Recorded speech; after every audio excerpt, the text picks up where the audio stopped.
that law that you just cited, that 1977 law. The question is about Brazil, the 50% tariffs on Brazil.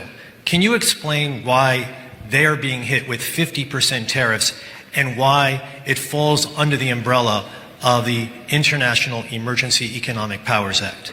Certainly, happy to do that. Now, to be really specific about Brazil, there's actually two regimes at place right here. There's the reciprocal tariff rate of 10% on Brazil, which everyone in the world has, which we're trying to do to control the global trade deficit, which is a huge problem for us.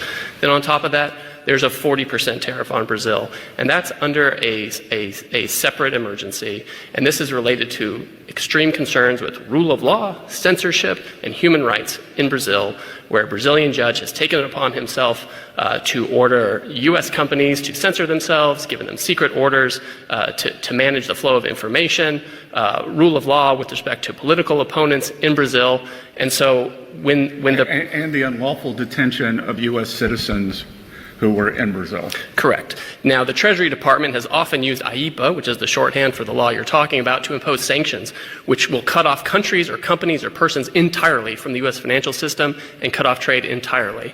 If the president can cut off trade entirely, he can certainly impose a tariff, which is a lesser measure than a full sanction.